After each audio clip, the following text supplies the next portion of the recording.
देखिए ऐसा है कि जो लोग ये एतराज करते हैं ना कि आप सल्लल्लाहु अलैहि वसल्लम ने हजरत आयशा सिद्दीका रजी अल्लाह अन्हा से निकाह किया 6 साल की उम्र में और रुखसती हजरत आयशा की हुई 9 साल की उम्र में, जो ये एतराज कर रहे हैं वो दरअसल आप सल्लल्लाहु अलैहि वसल्लम की शख्सियत पर ही एतराज नहीं कर रहे हैं।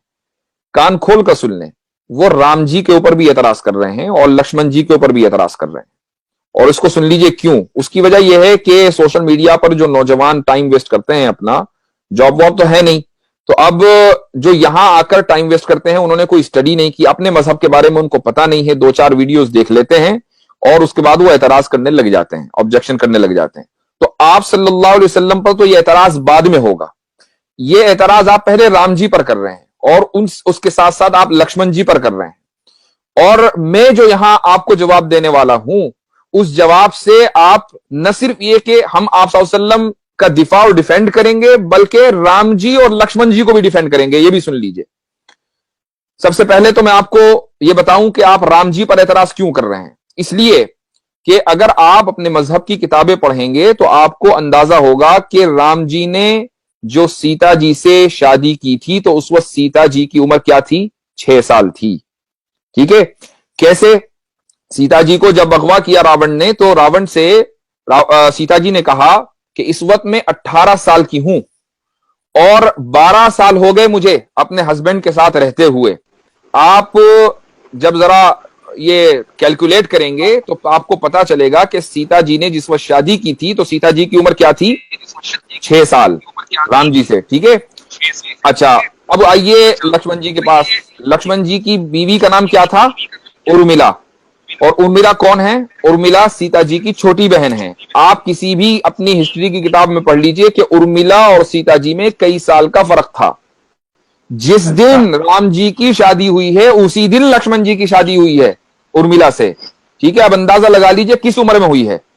तो ये जो एतराज आप सल्लल्लाहु अलैहि वसल्लम के ऊपर होता है, ये पहले एतराज राम जी के ऊपर होता है, पहला एतराज लक्ष्मण जी के ऊपर होता है। अब मैं आपको बताता हूं कि हम कैसे डिफेंड करेंगे इन तीनों को। जी। मैंने एतराज नहीं किया, ये एतराज मुसलमान की तरफ से नहीं है, हम डिफेंड करने के लिए आए हैं। इसलिए कि हमारे नजदीक जितने भी मजहब की मुकद्दस शख्सियात हैं वो सब मुकद्दस हैं। एग्जैक्टली। ठीक है। हम किसी के ऊपर कीचड़ उछालना ना हमारे मजहब ने सिखाया है और ना हम ये कभी रहती दुनिया तक कर सकते हैं। देखिए, सब जो बात है वो ये कि इस्लाम में शादी की जो यानी जो रूल है वो ये है कि मर्द और औरत दोनों जिस्मानी तौर पर फिट हो, फिजिकली फिट हो, मेंटली फिट हो। ठीक है। उसके लिए कोई एज मुतय्यन नहीं है।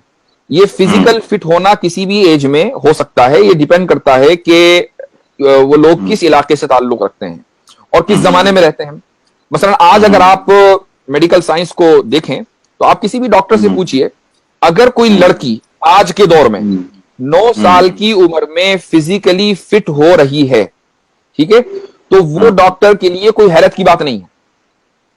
यानी कोई हैरत की बात नहीं है। हो सकता है फिजिकली फिट हो, मेंटली फिट हो। और अच्छा, आए दिन ऐसा होता रहता है। हाँ, अगर 9 साल से कम उम्र में वो फिजिकली फिट हो रही है, यानी, और फिजिकली फिट होने का क्या मतलब है? उसको मेंस्ट्रुएशन आ रहे हैं, उसका मंथली साइकिल शुरू हो रहा है। ठीक है। तो अब वो डॉक्टर के लिए एक फिक्र की बात होगी, भाई इतनी जल्दी ये कैसे हो रहा है। एक बात। आप अब आइए साइंस में, जो मुमालिक और जो इलाके इक्वेटर से करीब हैं वहां पर जो लड़कियां हैं वो जल्दी फिजिकली फिट होती हैं, उनको जल्दी मेंस्ट्रुएशन आता है। ठीक है। सऊदी अरबिया का जो इलाका है वो इक्वेटर के ऊपर है बिल्कुल। तो वहां पर जो लड़कियां हैं वो जल्दी फिजिकली फिट हो जाती हैं, मेंटली फिट भी हो सकती हैं। ठीक है। अब इस्लाम में जो आपका जो वोटिंग एज है वो मैटर नहीं करती कि आप वोट डालने के लिए किस उम्र में आप एलिजिबल होंगे। ठीक है। इंडिया में वोट डालने के लिए आप एलिजिबल हैं 18 साल की उम्र में लड़की। ठीक है। 18 साल से कम उम्र में आप शादी करेंगे तो क्या होगा? इलीगल है कि लीगल है? मुझे बताइए। इलीगल है। इलीगल है। ठीक है। अब आ जाइए आप अमेरिका में। अमेरिका में जो है शादी करने की जो उम्र है वो क्या है? 16 साल। अच्छा। ठीक है। अमेरिका में जो सूबे हैं 50 तकरीबन, उनमें एक सूबा है टेक्सास। टेक्सास में आप चले जाइए, वहां पर शादी करने की जो मिनिमम एज है 14 साल। ओहो। रोमन एम्पायर में चले जाइए, इस्लाम से पहले, ठीक है, आप सल्लम से पहले, तो वहां पर शादी करने की मिनिमम एज थी, एवरेज एज, मिनिमम नहीं, एवरेज एज थी 12 साल। और जो शरीफों के घर की लड़कियां होती थी वो और कम उम्री में शादी कर लेती थी। हजरत मरियम अलैहिस्सलातु वस्सलाम जब प्रेग्नेंट हुई हजरत ईसा से, तो उस वक्त हजरत मरियम की उम्र कितनी थी? 13 साल। ठीक है, अब आप आइए चाइना में जो मिनिमम एज है लड़की की शादी करने की वो है 21 साल। अच्छा। अब एक लड़की इंडिया की है, उसने 18 साल की उम्र में शादी की, जाके चाइना में सेटल हो गई, तो चाइना के एतबार से तो वो फिजिकली एबल ही नहीं है शादी करने की। तो इसका मतलब यह हुआ कि हर मुल्क का अपना अपना अलग कानून है। इस्लाम का कानून यह है कि लड़की फिजिकली और मेंटली एबल होनी चाहिए। हजरत आयशा रज़ी अल्लाहु अन्हा 9 साल की उम्र में फिजिकली और मेंटली एबल हो गई थी, जिस तरीके से सीता जी 6 साल की उम्र में हो गई थी। ठीक है, अब जब आप सल्लल्लाहु अलैहि वसल्लम की, अच्छा एक चीज और, कुछ लोग ये कहते हैं नबी करीम सल्लल्लाहु अलैहि वसल्लम की शान में गुस्ताखी करते हुए कि अलियास बिल्लाह आप पेडोफाइल थे। पेडोफाइल एक टर्म है, इसका मतलब ये होता है कि वो लोग जो सेक्सुअली माइनर्स से अट्रैक्ट हों।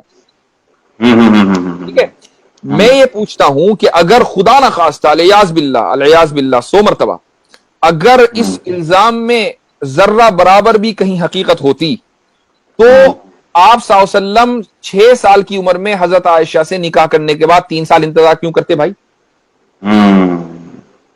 3 साल इंतजार किस लिए किया? इसलिए किया ना कि फिजिकली और मेंटली जो है वो मैच्योर हो जाए। एग्जैक्टली। के बाद रुखसती हुई। अच्छा, अब यहां सवाल ये होता है कि भाई चलो 9 ही साल क्यों, 2-4 साल और इंतजार कर लेते अगर 3 साल किया था। उसकी भी एक हिकमत है। उसकी वजह यह है कि नबी करीम सल्लल्लाहु अलैहि वसल्लम के घर में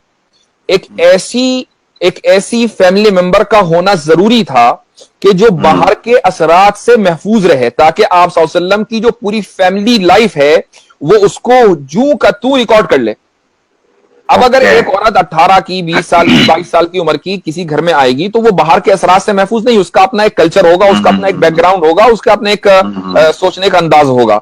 ठीक है, तो वो मुकम्मल फैमिली लाइफ को रिकॉर्ड करने के लिए अपने आप को डेडिकेट नहीं कर सकेगी। यही वजह है कि इस्लाम में आधा इल्म तो हजरत आयशा रज़ी अल्लाहु अन्हा से हमने लिया है। जी, और बहुत सारी हदीसें हैं जो माँ ईसा से वाबस्ता है कि भाई एक बार आखिरी सुन लीजिए, आप आखिरी बात सुन लीजिए। जब किसी लड़की का रेप होता है ना बचपन में, 6 साल, 8 साल, 9 साल की उम्र में, तो मुझे बताइए कि उस लड़की का जो फिजिकल और मेंटल ग्रोथ है ना वो तकरीबन रुक जाता है। वो लड़की जो है बिल्कुल डिसफंक्शनल हो जाती है, अब वो किसी काम की नहीं रहती, जो अब उसको बल्कि साइकोलॉजिकल थेरेपी की जरूरत पड़ती है अगर उसके साथ ऐसा हो जाए और वो अपनी जिंदगी बचा ले। यहां हजरत आयशा रज़ी अल्लाहु अन्हा के साथ उल्टा हो रहा है। हजरत आयशा रज़ी अल्लाहु अन्हा के साथ शादी होती है, 9 साल की उम्र में रुखसती होती है, तो अगर खुदा ना खास्ता ये रेप होता तो हजरत आयशा तो डिसफंक्शनल हो जाती। वो डिसफंक्शनल क्या, वो तो पूरी उम्मत का जो आधा इल्म है वो सिक्योर कर रही है, महफूज कर रही है और पूरे सहाबा को पढ़ा रही है।